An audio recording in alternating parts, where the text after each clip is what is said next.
Good evening students. आज की हमारी शीट को डिस्कस करते हैं। देखो इसके अंदर क्या था, आपको 4 सेंटेंसेस दिए थे जिसमें ना 3 सेंटेंसेस गलत थे। भाई आपको एरर फाइंड करने थे, जिस भी सेंटेंस में गलती हो उसको मार्क कर दो। देखो 4 सेंटेंस थे, 3 सेंटेंस गलत थे, तो एक सही वाला सेंटेंस चूज करना था जिसके अंदर कोई भी गलती नहीं थी। और मान लो सारे सही थे तो फिर आप ई ऑप्शन लगाते, ऑल आर इनकरेक्ट। अगर सारे गलत होते तो आप ऑप्शन लगाते ई वाला, ऑल आर इनकरेक्ट वाला। अब पढ़ो। देखो फर्स्ट में क्या कहते हैं, फर्स्ट में कहता है India's chocolate market is packed at ₹11,000 crore of which premium chocolates can be sized anywhere among 10% and 15%। ये कहते हैं कि जो इंडिया में चॉकलेट मार्केट है ना, जो चॉकलेट का बिजनेस होता है वो लगभग 11,000 करोड़ के आसपास का होता है। और जिसमें कि प्रीमियम चॉकलेट क्या होती है आपको पता है, हेल्दी चॉकलेट्स आती है जिसके अंदर ना बेटर इंग्रेडिएंट्स होते हैं।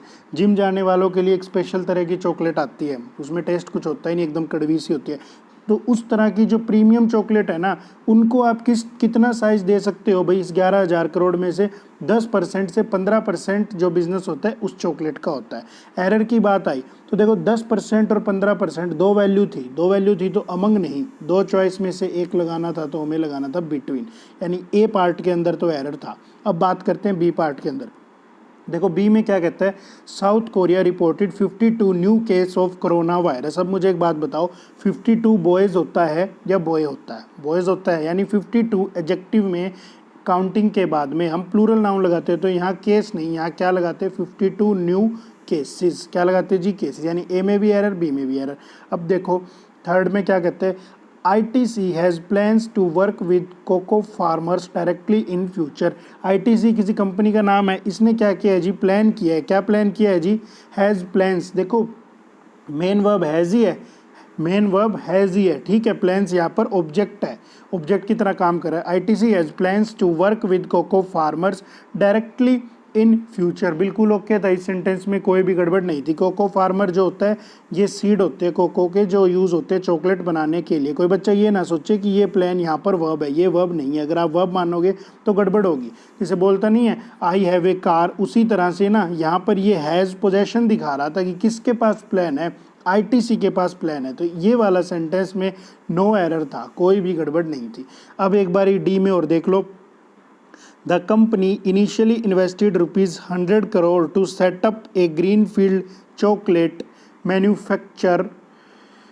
एक second. The company initially invested ₹100 crore to set up a greenfield chocolate manufacture facility in Haridwar. देखो क्या कहते हैं कंपनी ने ना पहले स्टार्टिंग में क्या किया था जी, कंपनी ने ना पहले ऑलरेडी कितना इन्वेस्ट कर चुकी है, 100 करोड़ इन्वेस्ट कर चुकी है। अभी ऐसी तो कोई बात कर रहा है भाई, अब उसके पास प्लान है, फ्यूचर में डायरेक्ट इनसे बात करेगी, लेकिन पहले ही कंपनी ऑलरेडी 100 करोड़ तक इन्वेस्ट कर चुकी है। कहाँ पर? एक ग्रीनफील्ड चॉकलेट मैन्युफैक्चर का प्लांट लगाने के लिए। कहाँ जी? हरिद्वार के अंदर। तो भाई जो काम पहले ही हो चुका है, उसको पास्ट परफेक्ट में लगाओ ना। तो यहाँ क्या टेंस लगाते हैं? Past perfect. The company had initially invested ₹100 crore, ठीक है। Company had initially invested ₹100 crore. हाँ, तो ए में भी एरर मिला, बी में भी एरर मिला, डी में भी एरर मिला। सिर्फ और सिर्फ एक ऑप्शन जिसके अंदर एरर नहीं था वो था सी ही इसका आंसर हो जाता। अब एक बार इन 4 को और पढ़ लो।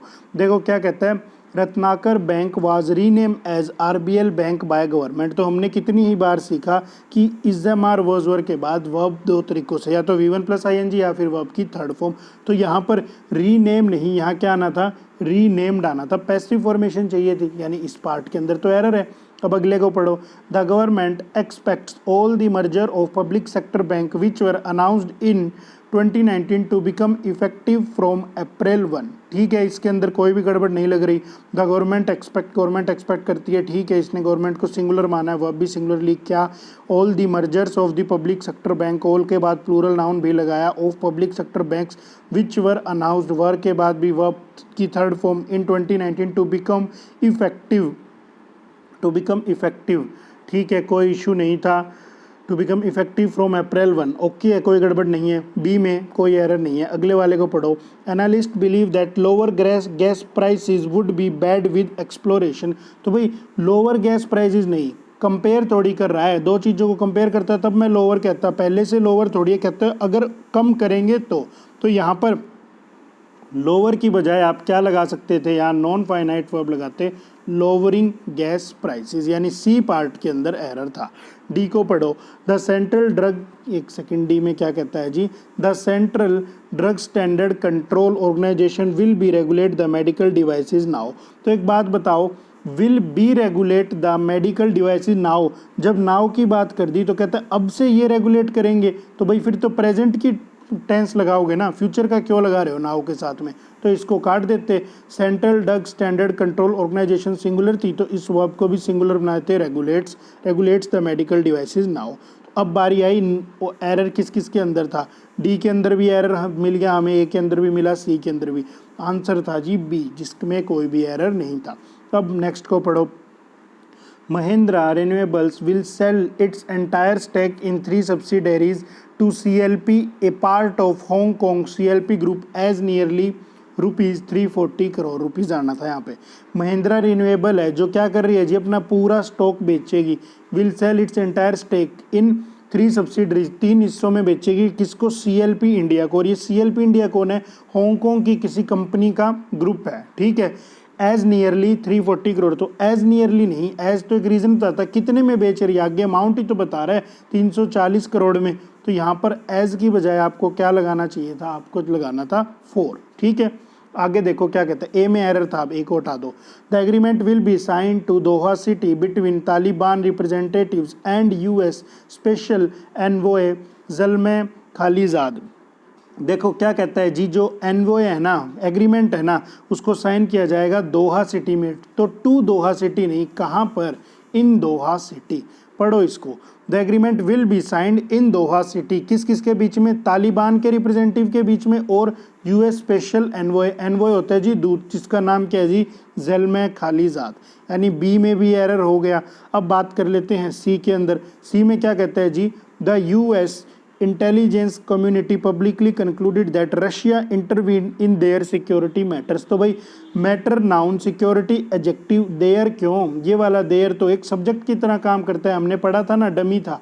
यहाँ तो पोजेसिव एडजेक्टिव या डेटरमाइनर लगाना था, यहाँ मुझे लगाना था देयर सिक्योरिटी मैटर्स। यानी ए में भी गड़बड़ है, बी में भी गड़बड़ है, सी में भी गड़बड़ है। डी को पढ़ लो, the injured animal was nursed back to health by the zoo keeper and then released back into the wild. ये सही है। कहते हैं जो जख्मी जानवर था ना, was nurse back to health. Nurse back to health का मतलब उसे फिर से ट्रीटमेंट करके उसे ओके कर दिया गया। नर्स बैक टू हेल्थ किसके द्वारा? जू कीपर के द्वारा, और फिर उसे रिलीज कर दिया गया दोबारा से जंगल के अंदर। तो डी ऑप्शन इसका आंसर होता है, जिसमें कोई भी एरर नहीं था। पढ़ लो 34 में, English language have the potential to connect the world without any barrier. बिल्कुल सही बात है, लेकिन इंग्लिश लैंग्वेज सिंगुलर है तो हैव की बजाय क्या लगाओ जी? हैज़ लगाओगे, ठीक है। तो इंग्लिश लैंग्वेज के पास ना इतनी क्षमता है कि वो कनेक्ट कर सकती है किसको? पूरे संसार को, बिना किसी बैरियर के, बिना किसी रुकावट के। बात क्लियर? अब पढ़ो अगले को। देखो क्या कहते हैं, PK Sinha was appointed in the PMO। PK Sinha को ना प्राइम मिनिस्टर के ऑफिस में अपॉइंट किया गया। कब? व्हेन नृपेंद्र मिश्रा, जो नृपेंद्र मिश्रा था, द देन प्रिंसिपल सेक्रेटरी, उस टाइम का प्रिंसिपल सेक्रेटरी रिजाइंस। तो भाई पास्ट की बात कर रहा है ना, उसको अपॉइंट किया गया। तो जब उस वाले ने रिजाइंस का मतलब तो हर रोज ही वो थोड़ी करता है, उसका रूटीन एक्शन थोड़ी है, पास्ट का एक इवेंट है। पास्ट के इवेंट को पास्ट इंडेफिनिट में दिखाओ, तो आप क्या लगाओगे? रिजाइंड। आगे देखो क्या कहता है आगे, यानी बी में भी एरर हो गया। तब कहता है she drink the caramel liquid too fast and was soon too dizzy to stand. Caramel liquid भाई उनका कोई लिक्विड का नाम है, उनकी कोई ड्रिंक है। कहता है उसने ना ड्रिंक किया, अब ये पास्ट की बात है ना, बहुत जल्दी से पी गई और फिर एकदम से क्या हुआ? Was soon too dizzy. Too dizzy का मतलब होता है उसे चक्कर से आने लग गया कि खड़ी भी नहीं रह पा रही थी। डिजी का मतलब सर चकराने लग गया, उसका खड़ी भी नहीं रह पा रही थी। तो ये तो भाई वो थी ना हमारी, क्या कहते हैं, पास्ट की बात थी ना। पास्ट की बात है तो पास्ट का टेंस लगाओ, पास्ट इंडेफिनेट लगाओ। शी ड्रिंक नहीं, शी ड्रैंक। पास्ट की तो बात है, शी ड्रैंक, यानी इसके अंदर भी एरर हो गया। अब आप पढ़ो डी ऑप्शन को। डी में क्या कहते हैं, you are coming to the party is not you. तो हमें तो पता ही था भाई, यू के साथ में इज कब से लगने लग गया, यू के साथ में इज कब से लगने लग गया, यहीं पे गड़बड़ कर गया था। कॉन्ट्रैक्टेड फॉर्म अगर मुझे इसकी लगानी थी तो इज नॉट यू की बजाय मुझे क्या लगाना था? Aren't you. आरएनट यू मुझे यहाँ पर लगाना पड़ता। बात क्लियर? इसने ये गड़बड़ कर दी, यानी इसने तो सारों में ही गलती की, तो ऑल आर इनकरेक्ट इसका आंसर लग जाता। आगे कहता है Tamil Nadu is likely to get 3 textile parks and a technology research centre under schemes that the union ministry of textile is formulating. ठीक है, कोई गड़बड़ नहीं लग रही। कहते हैं जो तमिलनाडु है ना, उसको 3 टेक्सटाइल के पार्क मिलेंगे और एक टेक्नोलॉजी का रिसर्च सेंटर भी मिलेगा उस स्कीम के तहत जिसमें यूनियन मिनिस्ट्री ऑफ टेक्सटाइल क्या कर रही है जी, प्लान कर रही है। आगे देखो, what is the uses of a house if you have not got a tolerable planet to put it on. तो व्हाट इज द यूजेस नहीं, यूजेस लगा दिया ना, अगर या तो इसको करेक्ट करो यूज एस लगा, एस हटा के इसको सिंगुलर बनाओ, what is the use of a house, ऐसा कुछ करो, या फिर लगाओ भाई व्हाट आर द यूजेस, है ना। दोनों चीजों को कम से कम मिलाओ तो सही। तो ये गड़बड़ थी। कहता है भाई उस घर का क्या फायदा है, आपके पास एक घर तो है लेकिन क्या फायदा है जब आपके पास एक टॉलरेबल प्लेनेट ही नहीं है जो उस घर को टू पुट इट ऑन, जहां पर आप अपने घर को रख सको। इसका मीनिंग हो गया भाई टॉलरेंस नाम की चीज है ही नहीं, छोटा सा झगड़ा हो गया 1 मिनट में गोली मार दी अगले को। तो भाई आपके पास घर तो है लेकिन जो प्लेनेट वो भी तो आपका घर है, वो टॉलरेबल है ही नहीं। इस तरह की कोई बात उधर कर रहा है। तो बी के अंदर तो हमें गड़बड़ मिल गई। आगे कहते हैं you have brushed your teeth today. देखो इसके पीछे क्वेश्चन मार्क लगा रहा है, क्वेश्चन मार्क लगा रहा है तो इंटेरोगेटिव फॉर्म थी तो भाई हाँ या ना वाला क्वेश्चन था तो हेल्पिंग वर्ब सब्जेक्ट से पहले लगाते, हैव यू लगाते, इन्वर्जन तो ये करना ही भूल गया, इसीलिए सी पार्ट में भी गड़बड़ हो गई। आगे आपने पढ़ा Rahul had barely nothing to help the poor children, तो हमें पता था बेयरली, स्कार्सली, हार्डली ये ऑलरेडी नेगेटिव वर्ड होते हैं, इनके साथ में दोबारा नेगेटिव लगाने की आवश्यकता ही नहीं है। कहते हैं राहुल के पास कुछ भी नहीं है कि वो गरीब लोगों की मदद कर सके, तो भाई बेयरली नहीं, राहुल हैड बेयरली की बजाय, अच्छा बेयरली तो रहता है, राहुल हैड बेयरली नथिंग की बजाय आपको क्या लगाना पड़ता, आपको लगाना पड़ता एनीथिंग। हम कहते हैं कि भाई राहुल के पास तो मुश्किल से ही कोई चीज़ है जिससे कि वो गरीबों की मदद कर पाए। Rahul had barely anything to help the poor children, यानी बी सी डी में गड़बड़ थी, ए वाला बिल्कुल ओके था, तो इसका आंसर आता ए।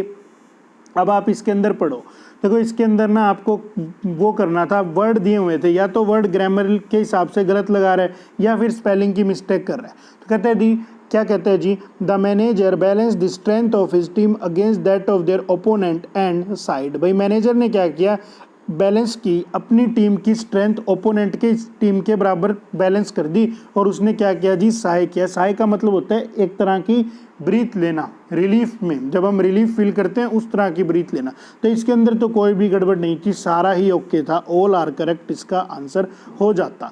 अच्छा जो टेस्ट हुआ था ऐप पर उसमें क्या हुआ था मैं आपको बताता हूँ, उसमें इसका आंसर ये दिया हुआ था। तो भाई एक्चुअली में क्वेश्चन क्या था, बनाने वालों ने कैसे बनाना था जी, यहाँ पर ना इस ए की बजाय ई लगाना था, लेकिन गड़बड़ क्या हुई, यहाँ पर सही लिख दिया और आंसर अभी भी इसी को दे दिया। तो अगर ऐप के अंदर टेस्ट हुआ था, अगर वहाँ पर यहाँ ई स्पेलिंग थी तो इसका आंसर ए लगा देना, और अगर इसकी स्पेलिंग ए ही थी, यही वाली स्पेलिंग थी, तो फिर ऑल आर करेक्ट, कोई भी गड़बड़ नहीं है। आगे देखो 37 में क्या कहते हैं, one evening Rohan prepared a nice supper and put it on low heat in the oven to keep it tepid while his wife dressed. कहते हैं भाई एक शाम को रोहन भाई साहब ने सुपर बनाया। सुपर क्या होता है, देखो इवनिंग शाम के टाइम कुछ खाना हो या फिर रात के भोजन डिनर को भी हम सुपर कह सकते हैं। तो कहते हैं एक दिन रोहन ने क्या किया, प्रिपेयर किया, पढ़ते ही मिल गया, प्रिपेयर की स्पेलिंग ही गलत लगा रहा था, ये होती है प्रिपेयर की स्पेलिंग। तो सुपर होता है भाई एक तरह का डिनर, रोहन ने बनाया और उसको लो हीट के ऊपर रख दिया ओवन में, to keep it tepid, tepid होता है गुनगुना सा करने के लिए, उसे हल्का सा उबाल दिलाने के लिए, जब उसकी वाइफ क्या करी थी, ड्रेस्ड अप, भाई ड्रेस वगैरह पहन रही थी, इस तरह की कोई सेंस दे रहा है। ठीक है, तो यहाँ पर गड़बड़ कहाँ हुई जी, ए पार्ट के अंदर गड़बड़ हुई, प्रिपेयर्ड लगाना था, स्पेलिंग की मिस्टेक कर रहा था। ठीक है, आगे देखो 38 में देखो क्या कहता है, she was able to breathe easier when she stood outside the massive fortress that set on clearly the size of 2 football field. तो भाई फुटबॉल की स्पेलिंग की गड़बड़ कर रहा था, यहाँ पर डबल एल लगाना था।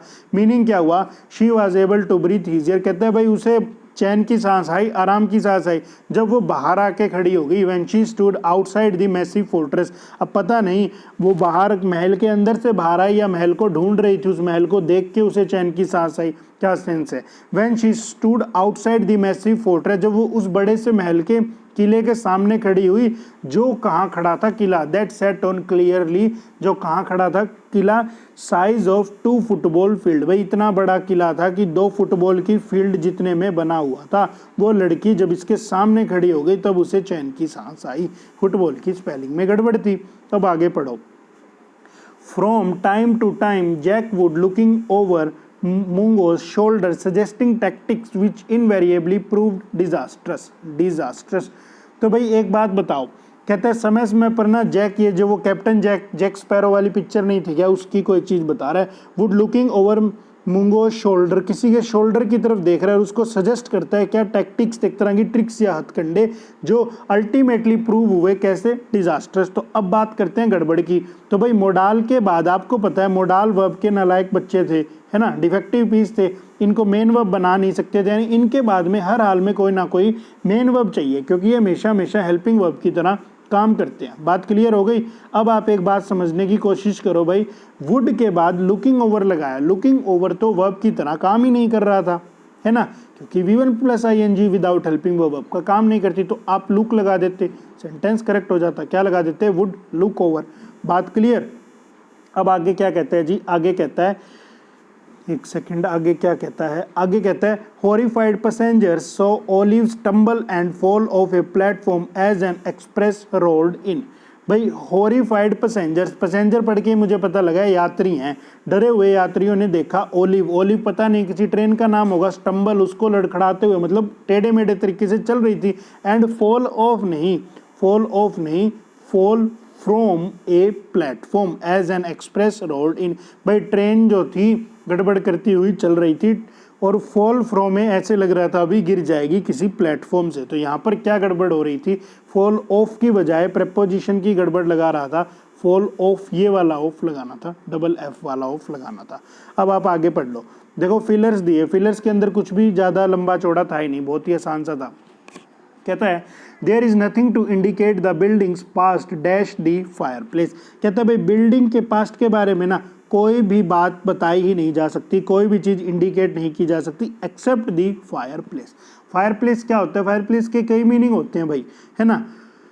देखो फायर प्लेस के यहाँ पर कई मीनिंग हो सकते हैं। क्या भाई, एक तो फायर प्लेस इसके नाम के अंदर निकले ऐसा प्लेस जहाँ पर हम फायर लगाते हैं, यानी एक तो जो रसोई में चूल्हा वगैरह होता है उसको भी बोल देते हैं, एक भट्टी वगैरह नहीं होती ईंट वगैरह सेकते उसको भी बोल देते हैं। और भाई उस सेंस में भी यूज हो सकता है कि कोई बिल्डिंग में आग वगैरह लग गई, अब कहते हैं उस बिल्डिंग के पास्ट कैसी थी कुछ भी पता नहीं चलता सिवाय उस प्लेस के बारे में जहाँ आग लगी थी। तो यहाँ पर एक्सेप्ट ही आंसर बनता, इंक्लूडेड द फायर प्लेस नहीं बनता, बिलोंग नहीं बनता।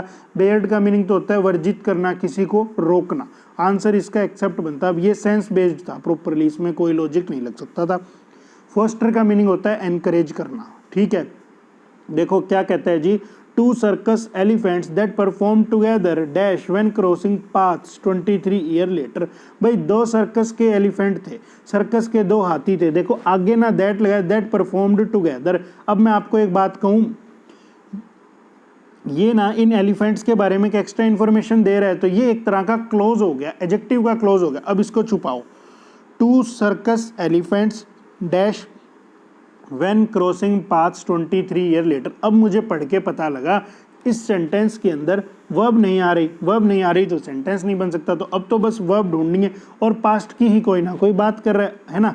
तो भाई हैप्पी तो एक एडजेक्टिव है, बिलीव वर्ब है, एंगर्ड भी एक वर्ब है, रिजॉइस्ड भी एक वर्ब है, ग्रेटर तो एक एडजेक्टिव है ना। यानी इन 3 में से एक आंसर बनता। अब आप एक बात समझो भाई, पास्ट की बात कर रहा है तो क्या हुआ होगा, बिलीव तो वर्ब की फर्स्ट फॉर्म थी तो वो तो आ ही नहीं सकती थी, इसको भी हटा दो, 2 ही आंसर बचे। भाई अब थोड़ी सी सेंस काम करेगी, उन्हें गुस्सा आएगा या रिजॉइस होंगे।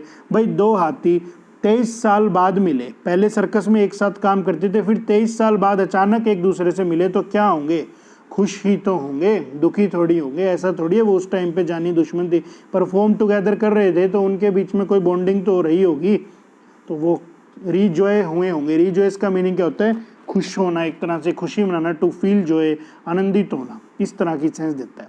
43 को पढ़ो। The low dash farmers not only to save and resow multiply seeds but also to sell them to other farmer no matter what the original source of the seed is. कहता है भाई law क्या करेगा, farmers को कुछ करता है, ना सिर्फ कि उन्हें कहता है कि बचा लो आप, नॉट ओनली टू सेव, ना तो उन्हें एक सेकंड, ना तो उन्हें इतनी बात कहता है कि आप सेव कर लो, साथ ही साथ क्या कहता है, रीसो, दोबारा भी आप उसको उगा सकते हो और उनको सेल भी कर सकते हो दूसरे किसानों को। ये बात मायने नहीं रखती कि एक्चुअली में सीड आया कहाँ से था। अब मुझे एक बात बताओ, लॉ को तो इम्प्लीमेंट किया जा सकता है, लॉ फार्मर्स को इम्प्लीमेंट थोड़ी करेगा, तो इम्प्लीमेंट्स तो यहाँ से देखते ही हट गया। लॉ को इम्प्लीमेंट किया जा सकता है, लेकिन लॉ हमें क्या देता है, पावर देता है, इजाज़त देता है, या फिर हमें रोकता है, ऐसी कोई सेंस हो। लेकिन रोकने जैसी यहाँ कोई बात आती नहीं। तो भाई कोवर्ट भी नहीं आता, एमिट, एमिट तो होता है बाहर निकालना, एमिट जैसी सेंस नहीं देता। तो भाई लॉ ने ना उनको अधिकार दिया कि आप बीज को बचा भी लो, फिर से भी उगाओ, और आप दूसरे किसानों को बीज बेच भी सकते हो। तो लॉ ने उन्हें परमिट दिया, क्या दिया जी, परमिट्स दिया। और ये वाले डेजर्ट का मीनिंग तो होता है अकेला छोड़ देना, आइसोलेट कंडीशन एक तरह की, ठीक है। अब 44 को पढ़ो। Small farmers must be educated and dash with proper incentive structures to engage with agriculture. कहता है भाई जो स्मॉल फार्मर्स है ना, उनको एजुकेट भी किया जाएगा और डैश किया जाएगा with proper incentive structures, proper incentive दिए जाएंगे ताकि वो एग्रीकल्चर में क्या हो जाए जी, एंगेज हो जाए। अब मुझे किसी को किसी एक्टिविटी में एंगेज करवाना है तो मुझे उसे क्या करना पड़ेगा, क्या मैं उसे डिस्करेज करूंगा क्या, बिल्कुल भी नहीं। इनवाइट हो सकता था, लेकिन इनवाइट नहीं कर रहा, सेंस पकड़ो। इनवाइट हो सकता है, मुझे किसी से कोई काम करवाना, मैं उसे इनवाइट करूंगा, लेकिन उससे पहले ये खुद ही तो कह रहे हैं कि उनको एजुकेट करेंगे, उनको इंसेंटिव स्ट्रक्चर समझाएंगे, यानी उनको एक तरह से मोटिवेट देंगे, एक प्रेरणा देंगे कि हाँ भाई करो तुम इस काम को। इसीलिए ना यहाँ पर सेंस के अकॉर्डिंग इनवाइटेड हटा, डिस्करेज हटा, हार्वेस्टेड भी हटा और एनकरेज्ड इसका आंसर बनता। ठीक है। अब कोई बच्चा कह दे फैसिनेटेड, देखो फैसिनेटेड का भी एक मीनिंग होता है बिल्कुल एनकरेज ही करना, लेकिन सॉरी फैसिनेटेड का होता है अट्रैक्ट करना, एनकरेज होता है किसी को प्रेरणा देना, फैसिनेट का होता है किसी को एकदम से अट्रैक्ट करना, लुभावने ऑफर देना, प्रस्ताव देना, इस तरह की बात करता। लेकिन ये जनरली परफॉर्मेंस से दिया जा सकता है। जैसे कोई जादूगर परफॉर्मेंस कर दे तो हम उसकी परफॉर्मेंस से स्पेल बाउंड हो गए, इसका एग्जैक्ट सिनोनिम लगता है स्पेल बाउंड। ऐसी बात ही नहीं कर रहा, उनको पढ़ाएंगे, उनको इंसेंटिव देंगे और उनको मोटिवेट करेंगे कि आप इसमें एंगेज हो जाओ, फार्मिंग में करो, यानी एनकरेज आना था इसका आंसर। अब एक बारी पढ़ो 45 को, देखो क्या कहता है। Raipur despite being dash between two river the Krishna and Tungabhadra it is a dust bowl in May first week. कहता है भाई जो रायपुर है ना, डिस्पाइट बीइंग होने के बावजूद दो नदियों के बीच में है, कृष्णा और तुंगभद्रा के, it is a dust bowl रहता है, फिर भी मई के फर्स्ट वीक में। डस्ट बाउल का मतलब है लू वगैरह चलती रहती है वहां पर। अब एक बात बताओ, दो वर्ड आते, सेटल की तो बात ही नहीं होती, सेटल्ड होता तब भी मैं सोच लेता, सेटल की तो बात ही नहीं होती। यानी देखो सेटल की बात क्यों नहीं होती भाई, सेटल्ड की बात क्यों नहीं होती, क्योंकि मुझे ना यहाँ पर पूर डिस्पाइट बीइंग, एक सेकंड रायपुर डिस्पाइट बीइंग, ठीक है हाँ, मुझे यहाँ पर वर्ब की फॉर्म चाहिए थी, सेटल की बात नहीं करता। अब आप ढूंढो इनमें क्या लगता, सराउंडेड लगता, लोकेटेड लगता है, रिवील्ड लगता है। रिवील्ड तो होता है उजागर करना, ऐसी बात नहीं करता। अब आता है या तो सराउंडेड या फिर आता है लोकेटेड। तो भाई एक बात बताऊं, इसका आंसर लगता है लोकेटेड। इसका आंसर क्या लगता है जी, लोकेटेड लगता। सराउंडेड क्यों नहीं लगता, देखो सराउंडेड के साथ ज्यादातर बाय यूज होता, यहाँ वैसी सेंस नहीं दे रहा था इसीलिए हट गया। और सराउंडेड का मतलब तो होता है एक तरह से इसको घेरा हुआ था दोनों नदियों, लेकिन ऐसी बात नहीं कर रहा, दो नदियों के बीच में है, इधर भी नदी लगती है इधर भी, तो यहाँ पर उसकी लोकेशन बता रहे हैं हम एक तरह से, इसीलिए इसने लोकेटेड वर्ड को यूज किया। अब आगे ना कुछ सेंटेंस इंप्रूवमेंट दिए, देखो क्या कहता है, despite of being most efficient. तो यहाँ तो गड़बड़ देखते ही मिल गई, डिस्पाइट के साथ में कभी भी ऑफ का इस्तेमाल नहीं करते, तो नो रिप्लेसमेंट तो हट गया, रिप्लेसमेंट तो हमें करनी ही करनी पड़ेगी, है ना। अब आप ढूंढो, despite of being most efficient method ever it is still highly inefficient and this inefficiency inspire hope, ठीक है। अब ढूंढते हैं, डिस्पाइट के साथ ऑफ वाले सारे ऑप्शंस को आप काट दो, ये वाला ऑप्शंस भी हट गया क्योंकि डिस्पाइट के साथ ऑफ था, ये वाला ऑप्शन भी हटा क्योंकि डिस्पाइट के साथ में क्या था जी, ऑफ था। अब हमारे पास में दो ऑप्शन बचे। अब आप देखो, despite being the mostly efficient method, भाई मेथड एक नाउन है, एफिशिएंट एक एडजेक्टिव है, हमने पढ़ा है ना, efficient person, efficient labour, adjective को क्वालिफाई कौन करेगी? एडजेक्टिव क्वालिफाई एक एडवर्ब करेगी। तो एक बात मुझे बताओ, मोस्टली एडवर्ब लगाने की आवश्यकता क्या पड़ गई जब मोस्ट खुद एक एडवर्ब है? हमने पढ़ा ही तो था मैनी, मोर, मोस्ट या फिर मच, मोर, मोस्ट। तो भाई मोस्ट एक एडवर्ब भी होती है, तो फिर मुझे मोस्टली की आवश्यकता ही नहीं बचती। ये भी हट गया, ये भी हट गया, आंसर ही एक बचा। क्या? Despite being the most efficient method ever it is still highly inefficient and this inefficiency inspires hope. ठीक है, बात क्या है? बात ऐसी है, ये कहता है कि भाई हालांकि ये सबसे एफिशिएंट मेथड है, सबसे ज़्यादा एफिशिएंसी इसी मेथड की है आज तक में, लेकिन फिर भी ना इसकी क्षमता लगभग पूरी नहीं है, थोड़ी सी इनकम्प्लीट है। इसीलिए ना ये इनएफिशिएंसी एक उम्मीद जगाती है कि कुछ इससे भी अच्छा हो सकता है। ऐसी ही कोई बात ऑथर कर रहा है। तो भाई यहाँ क्या आता जी? डी ऑप्शन आता। अब आप 47 को पढ़ लो। कहता है जी क्या? A satisfactorily number of contestant must register for the contest in order to take it place. यहाँ तो बहुत ही गड़बड़ कर रहा था। ये क्या लगा दिया इसने? एडवर्ब क्यों लगा दी? एलवाई के पीछे तो एडवर्ब होती है ना। नंबर तो एक मेरा नाउन था, तो मुझे नो रिप्लेसमेंट को तो हटाना पड़ेगा, नो रिप्लेसमेंट को तो मुझे हटाना पड़ेगा, रिप्लेसमेंट तो होगी। अब ढूंढते हैं जी। देखो ए सेटिस्फेक्शन नंबर क्यों? फिर से एक नाउन क्यों? ए सेटिस्फेक्शन इन द नंबर ना कोई सेंस नहीं दे रहा। ए सेटिस्फेक्शन ऑफ नंबर नहीं बात करते जी हम ऐसी। अब पता लगा सेटिस्फैक्ट्री होता है, मुझे पता है सेटिस्फैक्ट्री परफॉर्मेंस होता है ना, यानी सेटिस्फैक्ट्री को एडजेक्टिव होता है। तो अब देखो ए सेटिस्फैक्ट्री नंबर ऑफ कंटेस्टेंट, भाई एक ही कंटेस्टेंट आएगा या बहुत सारे आएंगे? अगर एक ही आए तब तो मैं कह दूं कि नंबर लगाओ, बहुत सारे आएंगे तो ए नंबर ऑफ बॉयज लगाऊं या ए नंबर ऑफ बॉय लगाऊं? ए नंबर ऑफ के बाद सब बच्चों ने सीखा प्लूरल नाउन लगाया करते थे हम। तो यहाँ पर क्या आना था? कंटेस्टेंट्स आना था। 47 का ए आंसर आता। अब आप जल्दी से 48 को पढ़ो। देखो क्या कहता है। ये कहता है जी The next class of wave or oscillation detector is the magnetic detector depending in the powers of electric oscillations to affect the magnetic state of iron. Is the magnetic detector depending in नहीं भाई, depending इन नहीं, depending इन तो हर हाल में गड़बड़ कर रहा था। या तो डिपेंड ऑन करो या फिर डिपेंड अपॉन करो, इन वाला तो हटाना पड़ेगा, यानी नो रिप्लेसमेंट को तो हम हर हाल में हटाएंगे। अब आई बारी डिपेंडिंग चाहिए, तो ये डीपनिंग क्यों लगा रहा है? डीपनिंग जैसी तो सेंस नहीं लगानी। और डिपेंड्स वर्ब की फॉर्म को क्यों यूज कर रहा है? भाई वर्ब की फॉर्म तो चाहिए ही नहीं थी, मुझे तो खाली V1 + ing चाहिए, एडजेक्टिव की तरह काम करवाओ। यहाँ डिपेंड ऑन, फिर से वर्ब की फॉर्म, बचा क्या? एक ऑप्शन बचा, depending upon the power of, यानी बी इसका क्या बनता जी? आंसर बनता। अब आप एक बारी 49 को और देख लो। देखो क्या कहता है। James had teaching at the university for more than a year before he left for Asia. अच्छा भाई एक बात बताओ, हैज हैव हैड के बाद में वर्ब की थर्ड फॉर्म आती है, V1 + ing आती है। V1 + ing कब से आने लग गई अकेली? कभी भी नहीं आती। V1 + ing अकेली, इसके साथ कुछ और आ सकता था, अकेली तो नहीं आ सकती थी, इसीलिए रिप्लेसमेंट तो करनी पड़ेगी। यहाँ गड़बड़ कर गया। अब आप एक बात बताओ, जेम्स वॉज टॉट तो एक पैसिव फॉर्मेशन होती कि उसको पढ़ाया गया था, ऐसी तो मुझे कोई सेंस देनी नहीं थी। जेम्स पढ़ाता था, तो ये भी हटा दी। अब बचे 3 ऑप्शन। अब आप एक बात और बताओ, जेम्स हैड बीन टॉट, ये क्या कर रहा है भाई? पास्ट परफेक्ट, हेड को देख के पता लगा पास्ट, बीन को देख के परफेक्ट, और टोट मतलब पैसिव फॉर्मेशन। पास्ट परफेक्ट की ऐसी पैसिव फॉर्मेशन तो इसको नहीं बनानी चाहिए थी। James had been taught passive formation बना रहा था। पैसिव क्यों? जेम्स ने खुद पढ़ाया है भाई, है ना। जेम्स हैड टोट की पैसिव फॉर्मेशन बना दी इसने, जेम्स हैड बीन टोट। ऐसी सेंस तो मुझे देनी नहीं चाहिए, इसकी वॉइस एक्टिव वॉइस होनी चाहिए, सेंटेंस की वॉइस तो चेंज होगी नहीं, तो यहाँ भी गड़बड़ है। अब आप ढूंढो, 2 ही ऑप्शन बचे, जेम्स हैड बीन टीचिंग या जेम्स हैज बीन टीचिंग। तो भाई टेंस क्यों बदलूंगा? पास्ट की ही तो बात कर रहा है, टेंस तो किसी हालत में नहीं बदलेगा।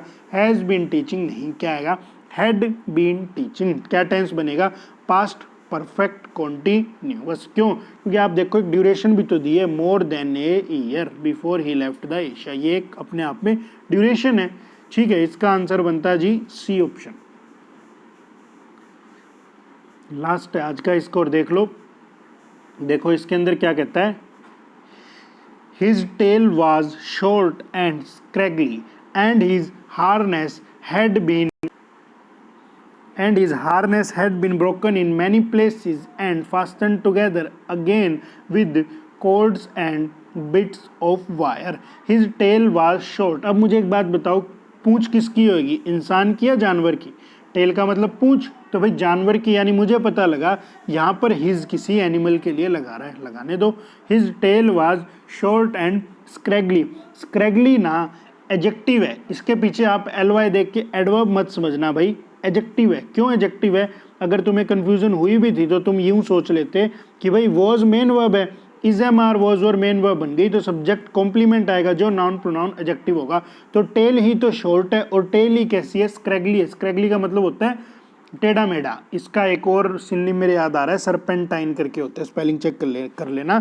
सरपेंटाइन करके ऐसा कुछ सिनोनिम होता है जिसका मीनिंग भी होता है जी टेढ़ा मेढ़ा, यहाँ भी है ना सरपेंटाइन, ठीक है। तो कहते भाई जो उसकी पूंछ थी ना शॉर्ट थी और टेढ़ी मेढ़ी थी, और उसकी हार्नेस जो थी, हार्नेस क्या होता है आपको पता है? घोड़ा होता है, घोड़े के ऊपर बैठते हैं ना, तो वो नहीं होता हॉर्स राइडर यहाँ अपने पैर जमा लेते हैं, उनके बैठने की एक जगह होती है जो घोड़े की पीठ पर होती है, उसके अंदर अपने पैर वगैरह जमा लेते हैं जिससे कि गिरे ना, उसको हार्नेस कहते हैं। तो वो हार्नेस कैसी थी? टूटी हुई थी। Had been broken in many places, कई प्लेसेस से टूटी हुई थी।